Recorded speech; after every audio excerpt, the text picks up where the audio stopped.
It's time for Bull Sessions, brought to you by Willcross Seed, your weekly hour-long excursion into all things agricultural, from farming to livestock, soil to seed, equipment to rural life. Now here's your hosts, Randy Baker and agronomist Brad Law.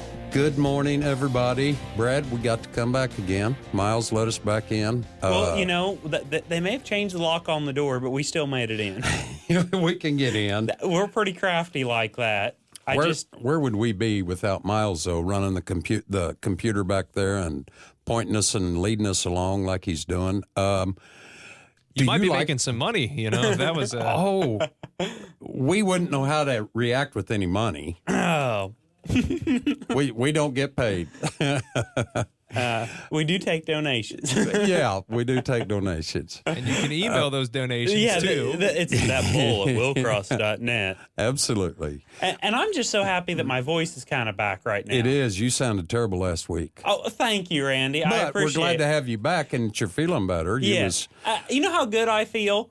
Check out. I busted out the good boots today. Miles, did you see them? No, he was so excited he jumped up and down and had to run off. Yeah, but I've got these special boots out today. Did you see his boots, Miles? I like them. These are my red Really? cowboy boots. These are special boots. You're special, all right. Now, where do you get those boots? Well, I think I ordered them online. These are 05 model. 05 model. They're bright. They're nice. I'm telling you. It's a good thing we're in radio. This is Willcross Red instead of TV. Willcross Red. Okay. TV, you would really stand out, wouldn't you? Well, if you were an anchor man at the desk, nobody would see you. You'd be good. Well, I like to put my true, feet too. up on the desk. That's true too. So you'd see them. Yeah. We've got a show to do. We do, and I want to say one thing real quick about that. Okay. We've been, I don't know, is this 8 or 9 show? No, 8 or 9 shows we've done now. And we'd like to hear some response. Tell us, we want to hear, if you like what we're doing, if you don't like what we're doing, tell us. We want to fix it. We want to make this catered to our listeners. If you've got something good to say, you can send that to bull@willcross.net. Yes. Now, if you got something bad to say, that's Randy at willcross.net. Yeah. So if you have any hate mail, it is Randy at willcross.net. I take it all. I welcome all mail. I'm fragile, so I like the good emails. The focus on the farmer deal we do in the 4th segment now, we're going to continue to do that. Email us in. Tell us who your hero farming is. And we've got a guest today, don't we? We do. From Chicago, Illinois. Chicago.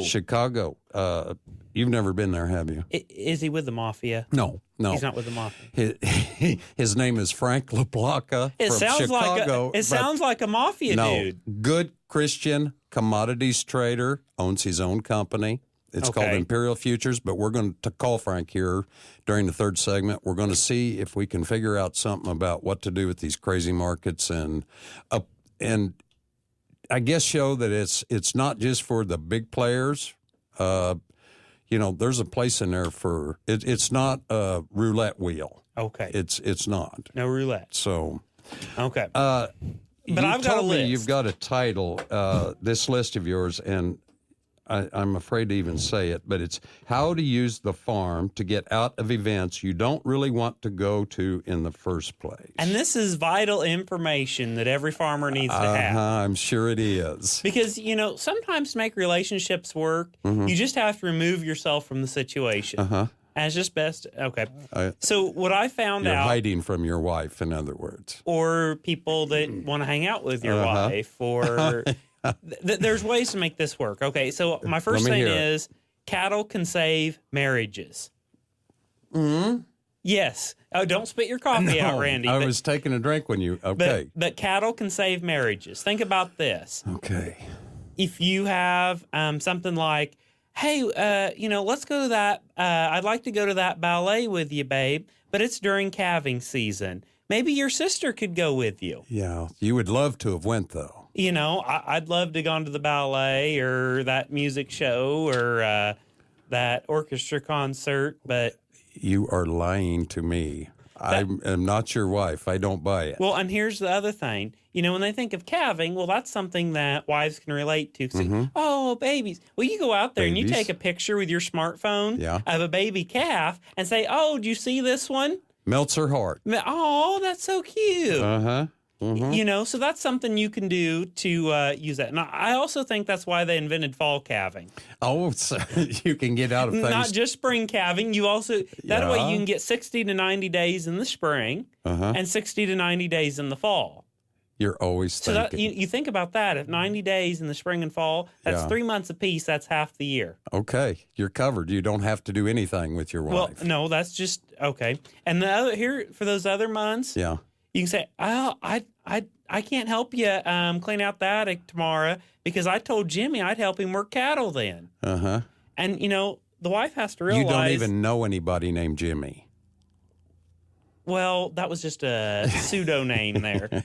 Poor Jimmy must run his cattle through the chute about 10 times a year, according to. They're awfully sick, aren't they? Well, he's got to vaccinate them and give them boosters, and it's just. Yeah.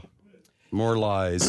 Okay. Now, this could be serious. This one's serious. Serious business. Maybe this is why some farm more ground. Uh-huh. Okay. They start planting in April. Yes. They finish in early July. Mm-hmm. Then they start harvest in early September. Mm-hmm. And then they finish in December. Okay. Your point. Okay. That gives you April, May, June, July. Then September, October, November. And maybe you have, that could be 7.5 months, 7 months that you're tied up planting and harvesting. Of hiding from your wife. Or other social events that you don't want to be a part of. Mm-hmm. Have you got any more of those brilliant yes, I do. ideas? You know how we were talking about the cursed disc? Yes. Okay. And this is a true story, but I'm removing names, and it was not me. Okay. Sometimes you got a disc until 9 o'clock at night because the in-laws are coming over. Uh-huh. It's a true story. This is not you, right? No, true story. A friend of mine last year said that he was working for his boss, and they'd been quitting at 4:30, 5 o'clock, and then, shut her down normal, get home, have supper. Well, one night, it was 5 o'clock, and they didn't quit. So he kept disking, and they were both disking in the field, and they finished the field, and it was about 9 o'clock, and he's like, well, I guess the boss wanted to finish that field and went home. Couldn't find out the next morning. The in-laws were over, and so he just kept disking until they left. Okay, and now we want to talk about wheat. Oh, wheat. We're shifting gears. We're shifting gears. This quick. Wheat okay, is what involved. About wheat? Okay. Now, wheat I've used. Okay. I like to have a little bit of wheat. And, my wife was in a wedding at the end of June. Yes. And it was down in southern Missouri. I kind of remember this. And I told her back when she was asked to be in that wedding, I said, I may be cutting wheat that weekend. That's right in the middle of wheat harvest. She's like, you don't know when your wheat's going to be ready. It's like 3 inches tall. Well. Guess what, Randy? The wheat was ready? The wheat was ready. And I didn't even have to put it in the bin and turn the fan on. We put it on the truck and sent it to Kansas City. It was ready. It was ready. Perfectly. Oh, my. What'd she think about that? She thought she was brilliant? Well, we'll not see what she thought, but I had a legitimate excuse that kept me out of there. Okay? Legitimate. And, maybe it's not a wedding you want to avoid. Maybe it's a 4th of July barbecue that you don't want to go to. I'm sorry, was this the 10 tips to get divorced within 5 years? Is that what this list was? Miles? No. This was how to use the farm to avoid social events you really don't want to go to in the first place. Oh, okay, I see. Because, if you have a legitimate excuse, it's okay, I would have done that, but I was checking. I had a cow calving. Well, that's an automatic out. I think you tell whoppers is what I think. You think so? I do. And what I think also is I think our listeners, as well as Miles and myself, need a little break from you, Bradley. So we're gonna take out of here for just a little bit, and we're gonna talk more about whatever Bradley's got going on when we come back to Bull Sessions on 680 KFEQ.